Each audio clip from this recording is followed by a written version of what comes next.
Well, I'm Thomas Glover, a native of Louisiana, born and educated and reared in Louisiana. Went to the state of Texas and became a law enforcement official over, about 40 years ago. I read a lot. I read policing a lot. I'm very active in the community. I plan on doing that continuously. I believe in talking to people, meeting people. I'm definitely a proponent of getting involved with the faith community. I think that's one of the most efficient ways to learn a community. But that's who I am. I don't make appointments inside the police department. I'll just walk into the police detail room and talk to officers. 2 days ago, I went down to the second floor criminal investigation division and walked around and met some people that I had not had the privilege of meeting.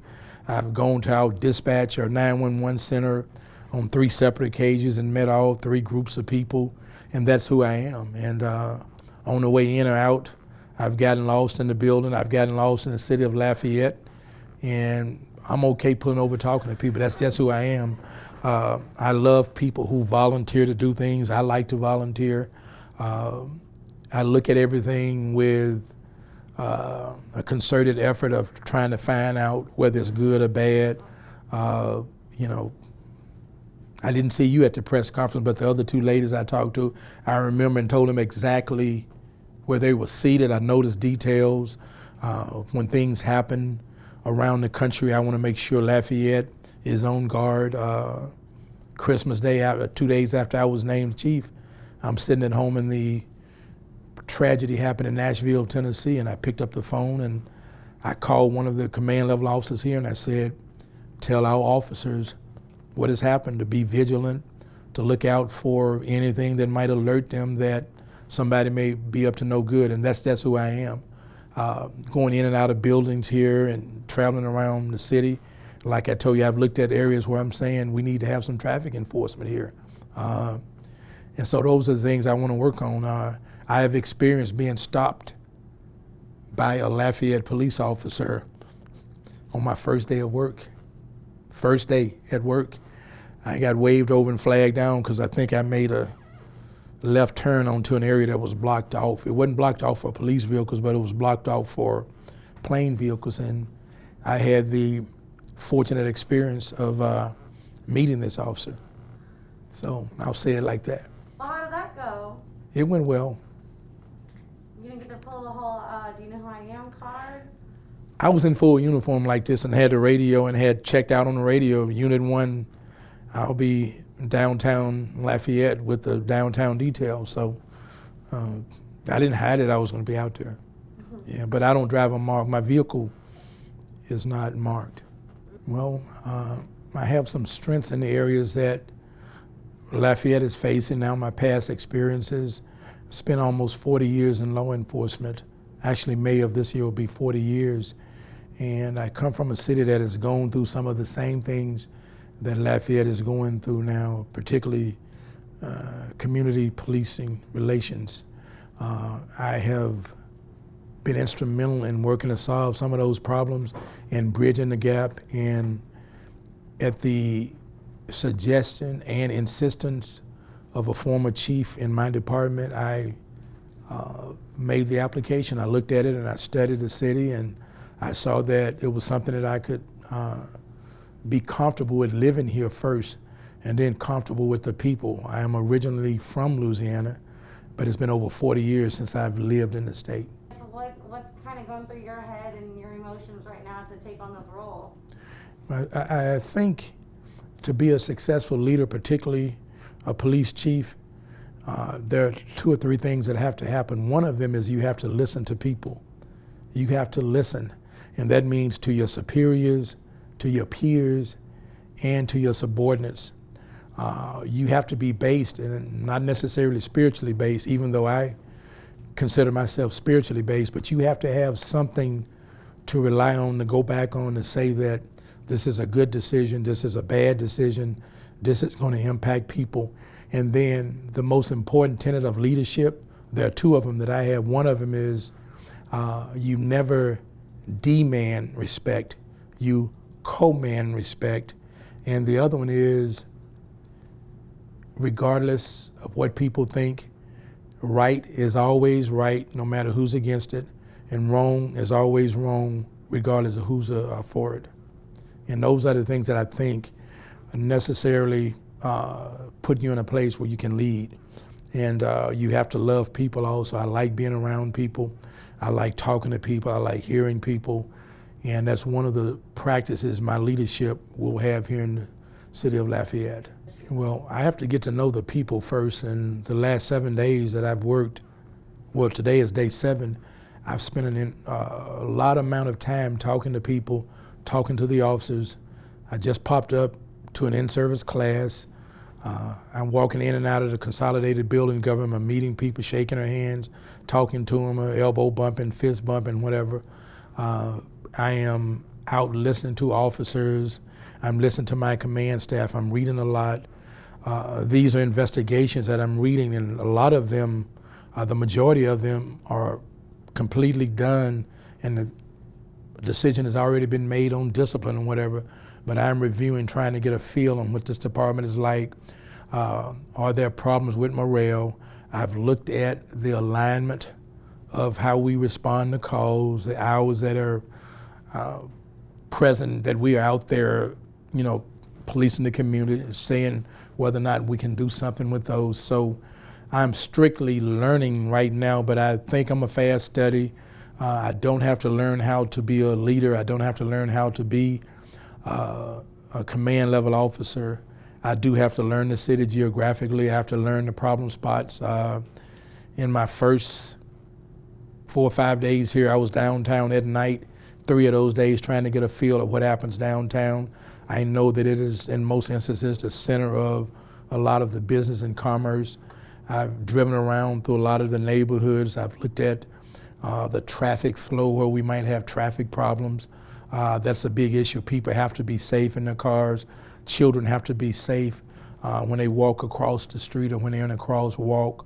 And the most important thing is that I've done is I'm meeting with my command level officers, trying to get a feel of the police department, and I'm almost there. But number one, I told you I'm a native of the state. I was born and reared and educated here. I have a lot of friends in the Louisiana area. I still have family in Louisiana scattered all about. I have maternal roots that are outside of New Orleans, Kenner area. The police profession is what I love. Family has seen and visited and liked it. And everything that I do in Dallas, or I do in Fort Worth, I do in the Dallas-Fort Worth Metroplex, is available here in the city. And the people, the attraction to the area, it's one of the top areas in the country for retirements. And so those are the types of things that brought me here. I knew that all I was doing was changing location and scenery. I wasn't changing a lifestyle. I wasn't changing the availability of some of life's conveniences like Walmart, Home Depot, and Lowe's, those Costco, those things. Yeah, a lot of great restaurants. In my other life, I had a tendency to sample foods, and I know I'll be able to do that here. And so those are the types of things that I like. The attraction from the police department went along with me wanting to go back to my roots in law enforcement and kind of help bridge that gap.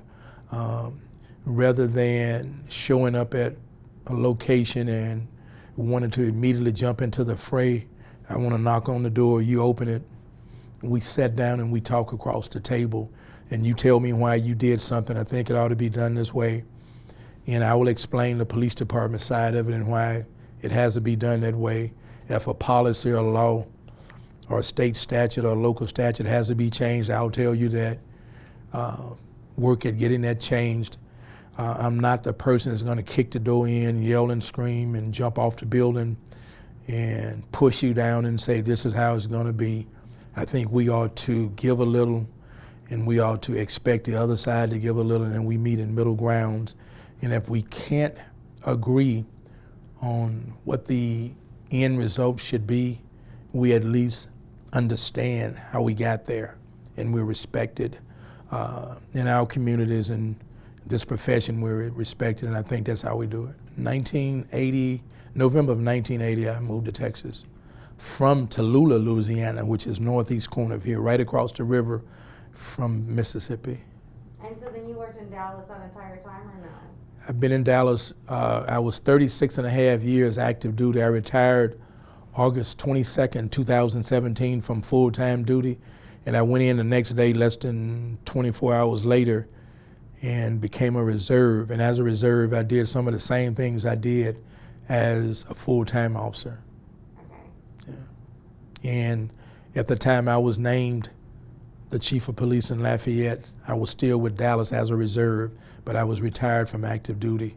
In fact, I was waiting to go to an in-service training class that I didn't get, but we're going to put that class here, and that's less than lethal weapons is what it's called. It's where, you know, we have some options when we encounter people who we may have to use force against. I didn't get a chance to take it in Dallas, but I think it's something that'll be beneficial here.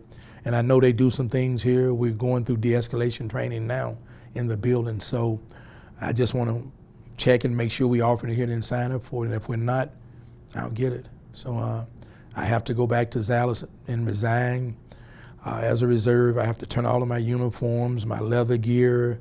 I have to be removed from the computer. I had access to all the buildings, you know, things like that. I have to make sure that that's over. I'm fully committed 110% to Lafayette. And to show how committed I am, I have 2 real estate agents already trying to help me get relocated. Because I guess you got hired and then came here like the next day? Actually, I got noticed one day. I showed up 48 hours later, and then I went home, celebrated Christmas, and I turned around 2 days after Christmas and came back, and I've been here since. So your life is hectic right now? Yeah, very much so. The job is very busy. It's a lot of meetings all day long.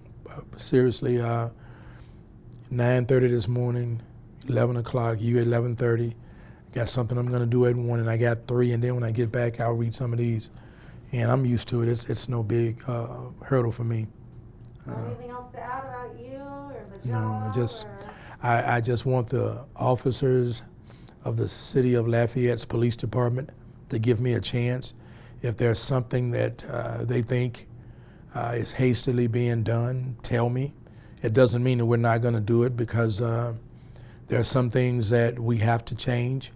I want the citizens of this city, regardless of where I'm at and who they are, to come up and meet me, and we'll fist bump and socially distance each other. But I want to hear from them, and when the pandemic is over, I'll spend an inordinate amount of time away from this desk, and I'll be out at the churches. That's something I'd like to do every Sunday, visit a different church. I'd like to visit the community groups, the crime watch groups. I'll be visiting them. I want to go to the schools. I want to visit the business people, the bankers, the educators, and so I'll be doing some things like that.